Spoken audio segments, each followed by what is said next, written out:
Hi everyone, my name is Anita and this is 5-Minute Travel. Hi everybody and welcome to my channel. I'm glad that you're here today. Now if you've watched my videos before, you're going to know that this is not my normal filming location at all. And that's because right now I'm traveling. I've been in Europe for about a month and I'm currently in a home exchange home. And I am going to talk about home exchange in another one of my videos, but today the reason that I'm here is because I'm going to be telling you about a bag. I'm going to be reviewing a bag today that was sent to me by a company that I did another review for. My very first video, I reviewed a Minooy bag. It was a bag that I purchased to replace a bag that I completely wore out through many years of international travel. And it was a bag that worked really well for a lot of trips that I took in the spring. But when Minooy kindly offered to send me a bag in exchange for reviewing it, they let me pick one that I like. And I chose one that I thought would work really well. I do have a very set list of criteria whenever I choose a bag or bring a bag with me to Europe. And so the bag that I chose from them, and thank you Minooy so much for sending me this bag. It has been a fantastic bag. This is their Athena bag. And the reason I chose this bag is for a few different reasons that I'm going to highlight in this video today. But before I do that, I just wanted to share with you the two things that I look for whenever I buy a bag for international travel specifically. The first thing that I look for is the size of the bag. And I don't want a bag that's too big when I travel. I find that my shoulders get sore, my neck gets sore, and if I have too much stuff hanging off my shoulders, it becomes painful after a few hours of walking around. So the first thing I look for is that the bag isn't very big. The second thing I look for are two security features. First of all, I want a bag that has RFID protection. I think it's extremely unlikely that somebody is going to have the right technology to scan anything in my bag, but I do like to take precautions when it comes to that kind of theft. The second thing that I want in any kind of bag as far as security goes is that any compartment in my bag doesn't have just one way of getting in. A thief should not be able to unsnap one snap and get to my credit card. They should not be able to undo one zipper and get to my phone. I should have to have multiple layers for each compartment of my bag so that nobody can easily get into it. So when I picked this bag, those were some of the things that I looked for, and this bag definitely has those criteria. So let's get into this bag. Now, when I travel, I am a true believer in a place for everything and everything in its place. And there's a couple reasons for that. Number one, I don't want to take too much stuff with me every day. I want my bag to be lightweight. I want to have just the stuff that I know I'm going to need. And secondly, if you don't have too much stuff in your bag, there is much less of a chance that you're going to lose something in the chaos that can come with travel. When you're in an unfamiliar place, when you're having to do things quickly, it's really important to have everything have a very specific place so that you know you haven't forgotten anything, you haven't accidentally left something at an airport ticket counter. You can look right in your bag and you can see that everything is where it should be because there is a place for everything. So that's one of the reasons that I like bags like this, because you have a place for everything and you're not going to lose things. It's much less likely. So I'll show you here what I take in my bag each day when I go out of the place I'm staying into a city. Besides my credit cards, I also will have a number of things with me. I will have cash and coins. I will have my international driving permit as well as my passport. And yes, I am one of those people that carries my passport with me everywhere I go in Europe.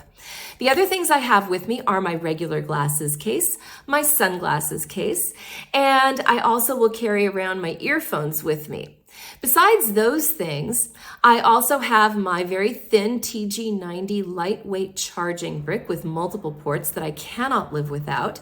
And I also have a small phone stand that I take with me so that if I'm sitting at a cafe, I have somewhere to put my phone and I can eat while doing things on my phone at the same time. Besides those things, I also like to have with me a couple of pens because you always need a couple of pens. But other than that, that's it. I travel very light throughout the day. So let me show you how I load this purse. Let me show you where I put everything in this bag. One of the top features of this bag that really attracted me to it was the way and the place in which the credit cards are stored. Oftentimes in a bag, the credit cards are upside down and backwards oriented to you. But in this bag, when you undo the flap and unzip the zipper to get to where the credit cards are, and you open it up, they are all facing you, and you can see exactly the cards that you have, and you can access them easily without looking at them upside down and backwards. That was a huge selling feature to me with this bag. Right near the bag in the same compartment, there is a slot for coins and cash. And then right behind that is a deeper slot, and that's where I've chosen to put my international driving permit as well as my passport. And all of those things, the cards, the cash, and my passport and driving permit, zip into this one compartment, and there is also a buttoned flap that goes over the top of that. So for anybody to get into that part of my bag, it would be 2 steps rather than just 1. And it's also easy for me to just keep my hand on that if I'm in a crowded location. Now, moving to the main compartment of this bag, here at the top of the bag, once you unzip it, you'll notice that there are several compartments. There's a deep slot in the back, there are 2 side pockets, and then 1 large compartment in the middle. So the way that I've chosen to organize this is my charging brick and my phone stand go into the 2 small slots in the side. My comb goes into the back part of this compartment into the larger slot behind the charging brick and the phone stand. And then in the main part of the compartment, I can easily put in my 2 glasses cases and my small case that has my earphones in them. So all of these things fit into this compartment perfectly. And then when I zip it shut, it's not bulgy, it all fits. There's nothing that I have to cram in, and it has just the right amount of space for those things. Now, the final thing I'm going to show you with this bag today is where I keep my phone. And that was another big feature of this bag that I liked. I want to be able to access my phone easily. I don't want to have to unzip anything or unsnap anything every time I want to get my phone out to take a picture or use my phone to do anything else that you do with your phone when you're on a trip. So one of the things this bag had that I liked was this compartment in the back. It's simply an open slot, but it's against my body and it is deep. So you can see here that your phone can go right in. You can actually see the indentation here. I've had my phone in this bag for about a month now, and you can kind of see a little dent there where the phone has rested in this bag. But for anybody to get this phone out of that particular slot in this purse would be hard. They would have to get their entire hand in there, and it's right up against my body. So if I have my hand on my purse and it's right up against me, nobody's getting my phone, but I can still easily take it in and out of my bag every time I want it, and it just literally takes 1 second to get to it. So that was another big feature in this bag that I liked. Now, finally, the other thing I like about this bag is it just looks good. It's a nice design. I personally like the color red. I haven't had a red bag for a long time, so I thought I would go ahead and get a red bag for my trip this year. But this bag looks good. It's comfortable to wear. The strap is adjustable. And so if I'm out and about and I want my bag to not hang quite so low on my body, I want to keep it a little more secure, I can adjust the strap in place right then and there very quickly, and I can have it a little shorter on my body if I want. But honestly, this bag has been a really good one for the month that I've used it in Europe. It is a little on the wide side. This is wider than any bag that I've had before, but honestly, because it is so lightweight and I'm not cramming it full of things, that really hasn't been an issue for me at all. So for me, overall, I'd give this bag a 95 out of 100. It really works for me well, and it has everything in it that I need to have a good, successful day out in any city in Europe. So how about the quality of this bag? Now, I am always skeptical of buying bags online. And the first time I ordered from this company, I thought, okay, I'm gonna just give them a try and see. The reviews were great.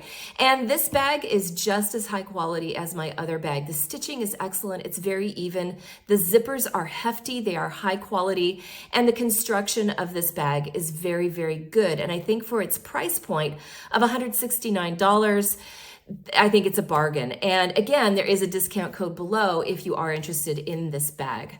So if you have any comments or questions about this bag or any other things that you've seen in my videos, please go ahead and comment below. And again, thank you so much. And if you found value in any of my content, I really would appreciate if you would subscribe to my channel, and that really helps me keep this channel going. So have a great day, happy travels, and I'll be posting another video soon. See you later.